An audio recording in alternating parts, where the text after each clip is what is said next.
Entonces, vamos a empezar a hablar de la introducción de lo que es la utilidad del PET-CT o PET-TC, como le guste llamarlo. La idea es tratar de fijar conceptos, tratar de ser lo más claro posible de la utilidad del método y sus implicaciones y en qué consiste el estudio en sí. Bien. Como dice el slide, bueno, el PET-CT fusiona dos tipos de tecnología. Es la parte siempre la más problemática porque es un estudio que tiene que ver con la medicina nuclear y un estudio que tiene que ver con el diagnóstico por imágenes.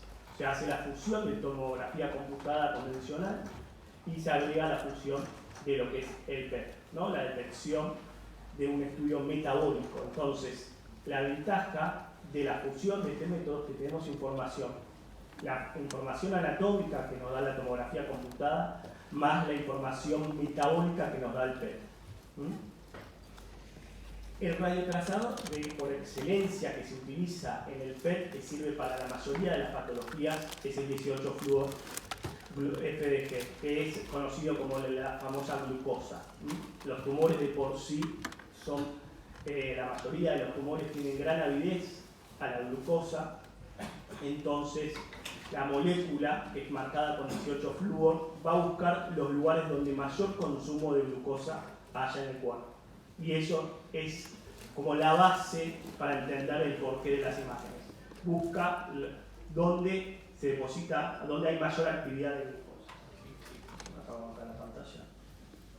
Bueno. Acá, como pueden ver, son tres tipos de equipos. Esto para tener una idea cómo es el equipo, de qué consiste. En general, como pueden ver, este equipo tiene dos anillos. El método fusiona la tomografía por un lado y el PET por otro lado. Y hay equipos de otras marcas que lo tienen todo junto en sí. Pero es como la imagen, es un tomógrafo más ancho visualmente, ¿no? No llega a ser el tamaño de un resonador, hay pacientes, porque es más abierto y no genera esa fobia que genera la resonancia magnética de por sí, algunos pacientes. La imagen típica que uno obtiene con un PET puede tener, dependiendo de los equipos, uno obtiene la imagen corporal, pero de lo que permite la longitud de la camilla es tomar bien desde la calota, bien arriba, del borde superior, hasta las rodillas, y hay otros equipos que logran que uno pueda barrer todo el cuerpo completo, desde la cabeza hasta los pies. Dependiendo de la patología, a veces en estos equipos que uno no logra barrer todo el cuerpo, tiene que hacerlo como en dos etapas.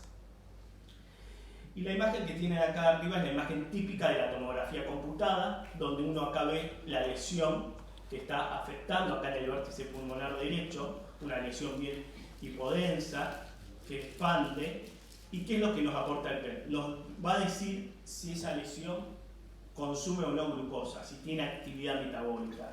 Entonces la fusión nos va a llevar a esa información importante. Nos muestra, es como si fuera, a veces yo le digo como un contraste, en vez del contraste endovenoso, el contraste de la glucosa, que nos da esa información, diciendo si esa lesión adquiere o no, consume o no metabolismo. Los radiotrazadores que hoy en la Argentina disponemos, es toda esta lista, el más utilizado es la glucosa, el FDG. Después están aprobados el 18-fluorcolina, el fluorulo, la DOPA, la DOTA, el PSMA, metionina y amonio. Para lo que es oncología puramente, principalmente, o para inflamaciones o infecciones, se utiliza la FDG. Principalmente la colina, lo usamos más en el cáncer de próstata, que hoy en día ya se está suplantando, que ya se aprobó, ya empezó a utilizarse con mayor indicación el PSMA, que es más sensible que la colina. Y después, bueno, cada uno después son para otras. El amonio principalmente lo usamos para cardio, la metionina se usa en neuro, etc. Este es un slide que creo que es muy importante para entender, que quiero que les quede que habla sobre la biología del tumor, cuándo es útil el PET y cuándo no. Porque muchas veces, ¿qué pasa? En esta lista, los que están en amarillo, en general, tienen bajo metabolismo o casi nulo metabolismo de la glucosa. Entonces, si uno indica un PET en busca de alguna de estas patologías, puede dar negativo el PET, pero no significa que sea negativa la enfermedad, sino que son tumores que por su biología propia tumoral no tienen avidez a la glucosa. Los que están en verde, donde está el linfoma principalmente, sí tienen una gran avidez por la FDG, entonces es muy útil el estudio. Y los que están en verde clarito también es muy útil, pero tienen menor actividad metabólica que los en verde oscuro. Pero bueno, ¿qué es lo que se trabaja con la flecha amarilla? Los otros radiotrazadores que les fui mostrando, que estaban en la lista anterior, lo que buscan es ver cómo estudiar estas patologías. El avance, cuando se busca con otros radiotrazadores, es buscar en lo que no sirve la glucosa. Nada. Entonces, el desarrollo de nuevos radiotrazadores, el eje se va sobre el amarillo clarito. Las indicaciones principales del PET son las oncológicas, esa se lleva el 90% de las indicaciones. El PET puede ser útil para el diagnóstico, la estadificación, la evaluación de tratamiento, poder estadificar si hay una sospecha recidiva o para planificar la radioterapia. Después, en menor medida, las indicaciones son las infecciosas inflamatorias, por ejemplo, la fiebre de origen desconocido o la infección de prótesis. Las cardiológicas, se hace muy poco, que se estudia la viabilidad miocárdica o la endocarditis infecciosa, vasculitis o sarcoidosis. Después la neurológica, la epilepsia y la demencia. Y a su vez también está la Alzheimer. En general, para el PET no existen contraindicaciones absolutas, o sea, es un método que no hay nada que lo contraindique, salvo las mujeres embarazadas por el tema de la radiación y del material que se le va a inyectar. Es la única contraindicación que existe en sí para el método. La preparación del paciente, esto es más para una preparación del paciente en pacientes que se le va a hacer el FDG, no es para mostrar nada, que no es un estudio tan complicado que a veces asusta, que en realidad lo importante es marcar, nada más utiliza ayuno y nada más, y se le tiene importancia a los pacientes diabéticos que deben tener controlada su glucemia, porque si tiene la glucemia muy disparada no sirve el método y puede darnos falsos negativos. Después, una cosa importante es entender a la hora de ver las imágenes del PET qué es lo que normalmente el cuerpo consume glucosa, entonces dónde se va a depositar y es normal, porque a veces pasa que uno recibe las imágenes y no sabe si esto lo que estoy viendo me aparece en el estudio que tiene mucha actividad, si es normal o no normal. Bueno, el cerebro siempre tiene mucha actividad, por suerte, ¿no? Pues si no tenemos mucha actividad cerebral estamos un poco complicados, al igual que el corazón. El sistema urinario también tiene mucha actividad porque se elimina por la orina. Y después, el hígado y el vaso tienden a presentar actividad, en menor actividad, en forma heterogénea. Y después, bueno, puede haber, dependiendo a veces en el esófago, en el intestino, el músculo va a depender, por eso recomendamos que generalmente estos estudios no se lo hagan después de una actividad física, porque el músculo empieza a demandar más glucosa, entonces lo va a robar esa glucosa que necesitamos que se distribuya normal para el cuerpo. Y un concepto importante, que los pacientes que están bajo quimioterapia, que son muchos los oncológicos, es muy común que aumente la actividad de la médula ósea. Acá para mostrar una imagen típica del cerebro, si uno ve el cerebro en el PET lo va a ver así negro, uno después juega con la ventana, puede hacer que se ponga más clarito todo, pero en general esta es la imagen típica del cerebro que tiene ese consumo normal. Por eso, por ejemplo, si uno sospecha metástasis cerebrales, lo ideal no es pedir PET, sino resonancia de cerebro con contraste. Después, bueno, acá como verán, la actividad del corazón, que es la típica, y acá es, como ven todo el moteado, un chico que vino con bastante actividad, estuvo haciendo actividad física, corriendo, entonces nos empieza a dar esa actividad en las piernas. Los riñones, como tienen eliminación por vía renal, es normal que encuentren, por eso muchas veces es difícil estudiar los tumores de urotelio para el método. Acá, para no confundir, que pasa muchas veces, como el uréter tiene su propio peristaltismo y va eliminando, a veces se ven como puntos y se confunden como ganglios, pero es la proyección de los uréteres. Después es común que tengan un poco de actividad, lo que nosotros llamamos el anillo de Waldeyer, ahí en la boca, en la cavidad y en las glándulas parótidas. Y por último, con respecto al concepto general del PET, también es común, más en invierno, en esta época del año, por el propio frío, que aumenta la actividad de lo que llamamos la grasa parda. Entonces, toda esta distribución que a veces asusta cuando ven el estudio de PET, que se ve la fusión que cae en el depósito de la grasa, esa actividad fisiológica que se da en el invierno propio de estos pacientes. Por eso generalmente se recomienda que vayan abrigados y evitar que tengan frío, que tomen frío. Bueno, esta es la distribución típica, que la muestro porque ahora cuando veamos linfoma sí importa esta distribución típica que es similar el hígado con el vaso y tiene ese patrón heterogéneo. Después también es normal que tengan actividad a nivel testicular, un poco de actividad, y en las mujeres en momentos del ciclo, como verán, acá tiene actividad en la cavidad endometrial. Por eso siempre estamos pendientes a ver cuál es el momento del ciclo para no confundir estas actividades fisiológicas. Después, en pacientes, el timo también es común que tenga actividad y muchas veces en tratamientos que hacen la reactivación tímica vamos a encontrar actividad. Por eso es importante tener en cuenta que las patologías que hacen reactivación química es normal que tengamos un poco de captación ahí. Y el PET siempre tiene esas cuestiones que a veces pasa, uno ve la tomografía y dice no me pusieron, el PET es muy botón en encontrar esos hallazgos incidentales que a veces pueden pasar de largo en la tomografía computada. Por ejemplo, una pequeña fractura en un arco costal, el PET vamos a encontrar este punto caliente que nos está diciendo y todo lo vamos a ver. Y quizás en la tomografía podría haber pasado de largo. Esta es una fractura relativamente aguda, tiene mucho componente inflamatorio, por eso captan el PET. Después en la tiroides es muy común encontrar los nódulos tiroides que tienen actividad. No todo nódulo que capta en la tiroides hay que pensar en algo maligno, pero sí hay que estudiarlo. Hay un porcentaje de los nódulos malignos que captan, pero también los benignos tienen actividad. Por eso lo que amerita cuando uno se encuentra con una actividad en un nódulo tiroideo es estudiarlo, nada más.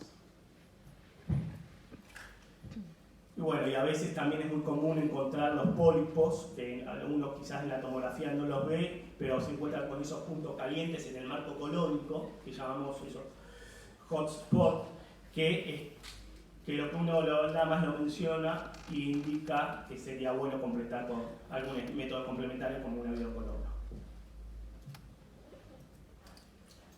Bien, entonces, indicaciones principales del método puede ser diagnóstico, dependiendo cuál es qué patología, para estadificar, de vuelta respuesta al tratamiento, la sospecha recidiva, otras indicaciones oncológicas como la planificación de radioterapia y la evaluación del ciclo de biopsia. Es muy importante esto porque muchas veces si tiene un PET y se tiene que hacer una biopsia, a veces vienen biopsias negativas, pero en tumores que tienen mucha necrosis, el PET no va a marcar cuál es el mejor lugar donde puede ser positiva esa muestra, porque a veces saca material en los lugares que hay necrosis y no logran tener resultados porque está mal dirigida la biopsia.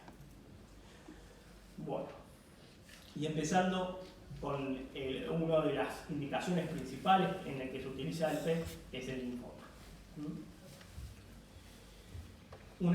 Algo importante el linfoma con respecto a varias otras patologías. El PET no tiene indicación diagnóstica. Eso dentro de las cosas que quiero que vayan quedando grabadas y que les importe. Cada vez que piensen en linfoma, si uno sospecha de linfoma, no hay que pedir un PET. Cuando entra el PET, cuando yo ya tengo confirmación de linfoma, y ahí voy a empezar a iniciar mi estrategia de tratamiento, ahí voy a estadificar.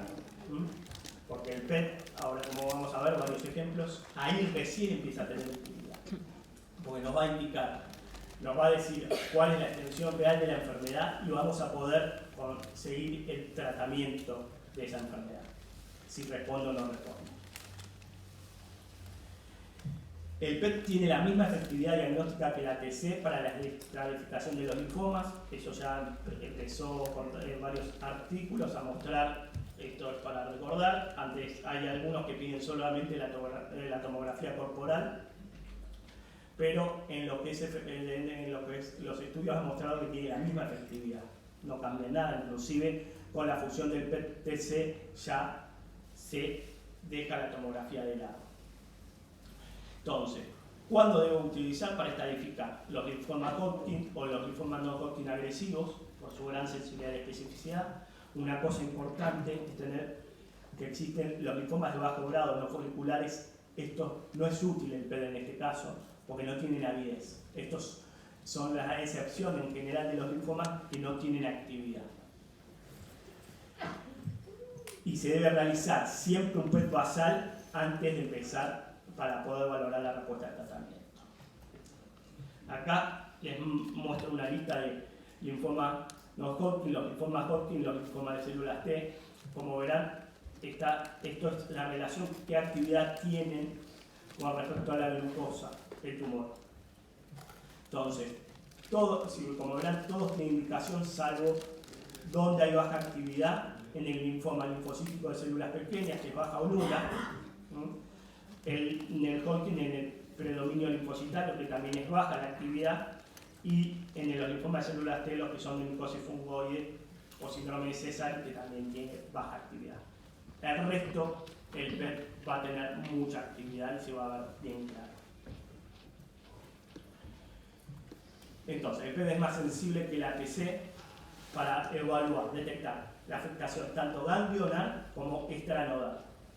Y también otra cosa importante, que es mejor para el rastreo óseo, para el centello. Cuando queremos ver si el linfoma está afectando un hueso, el PET es más sensible y supera el centellograma. Pero obviamente no debe utilizarse como única prueba, dado que puede tener falsos negativos, por lo que vimos algunos casos, dependiendo de la biología tumoral. No es necesario hacer otra cosa importante que a veces pasa, que se ve que piden una TC. Eso ya tiene el diagnóstico porque vino, porque se hizo la biopsia, le piden una TC y después le van a pedir un PET. Si ya tienen un estudio focal donde muestra un ganglio que se tomó, que se evaluó por otro método, no pidan por favor la TC. Abordemos un paso y vayamos directamente al PET. Bueno, acá les quiero mostrar la imagen típica. Este es el paciente que encontramos ya con un linfoma explotado, donde uno puede ver la distribución ganglionar supra-infradiafragmática con todos los conglomerados adenomegálicos, tanto a nivel cervical, axilar, mediastinal, retroperitoneo, ambas cadenas ilíacas. Este es el paciente típico donde nosotros vemos esas adenomegalias. Entonces ya podemos estadificarnos que esta información que nos va a dar el PET inicial es importantísimo para poder saber si va a responder. Inclusive si ven de lo que les mostraba antes, acá el vaso, la actividad que tiene el vaso, y como ha comparado con el hígado. Acá se puede confirmar que tiene también afectaciones clínicas. El mismo paciente, bueno, vemos a nivel inferior, en el abdomen, cómo tiene compromiso y cómo muestra esa actividad bien marcada, bien alta en todos los ganglios, ganglios inguinales y todas las cadenas ilíacas. Una vez que estadificamos, como vemos, empieza el paciente a evaluar, si ya tenemos estadificado, a indicar el PET para valorar su respuesta al tratamiento. Entonces, hay un PET que se llama el PET interim, que es el que se realiza entre las 2 y 4 primeros ciclos de quimioterapia, que es el PET intermedio. Uno estadifica, pide un PET intermedio y después uno a final de tratamiento. Pero el intermedio, ya nos va a dar si el paciente está empezando a responder o no al tratamiento que se le inició. Y por eso es muy importante tener, porque a veces si no tenemos un PET basal no podemos saber, si se pide después un PET que ya inició el tratamiento, nosotros no vamos a poder saber en ese intermedio si está respondiendo o no al tratamiento. Se le puede indicar, pero el primer PET, si se lo indica en mitad del tratamiento, lo vamos a considerar como un basal, y no vamos a poder tomar criterios si está respondiendo o no está respondiendo. Y esperaremos al final del ciclo para decir si está respondiendo. Por ejemplo, acá tiene un ejemplo, un paciente que teníamos que tenía todo compromiso biomediastinal del linfoma, con mucha actividad, se le hizo el PET control y miren cómo desaparecieron esas masas, lo que queda es muy poquito, que se ve con muy poquita actividad y cómo se redujo la masa en un PET intertratamiento. Ya vemos que viene respondiendo perfectamente.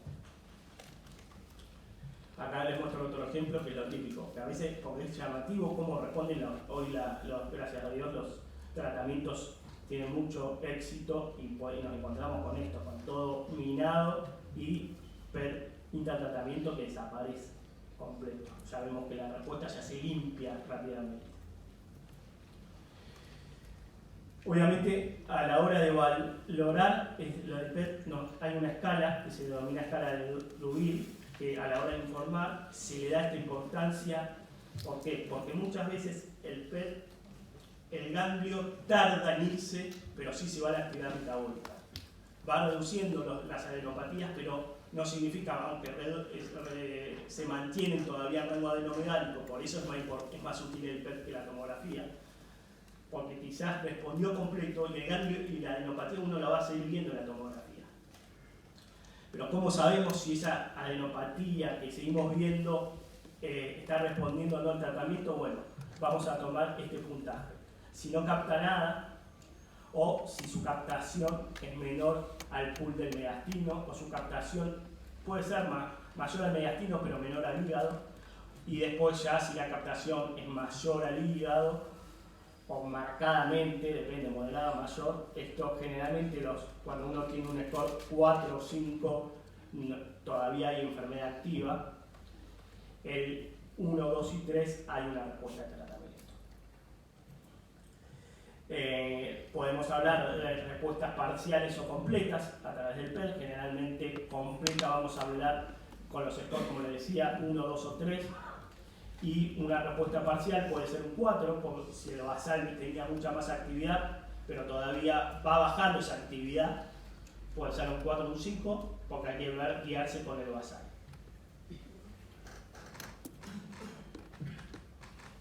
¿Cómo fue la imagen acá?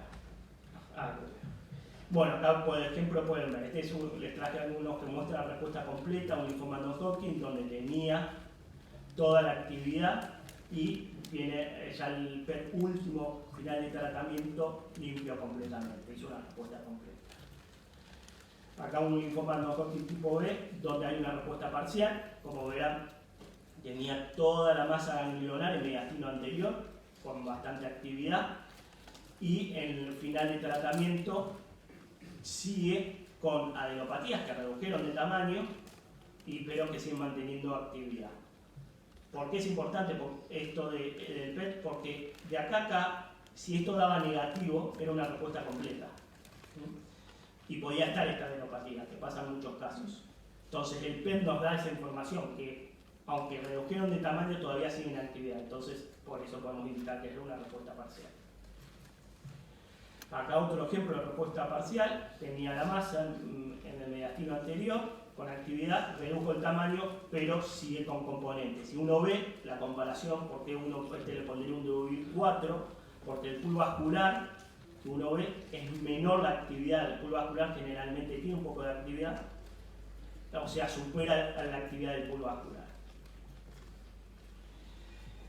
Acá un ejemplo, por ejemplo, un linfoma difuso de células grandes, donde teníamos una adenopatía peritraquial, bien, con bastante actividad, y en el PET control redujo bastante tamaño, pero seguimos viendo que todavía tiene actividad.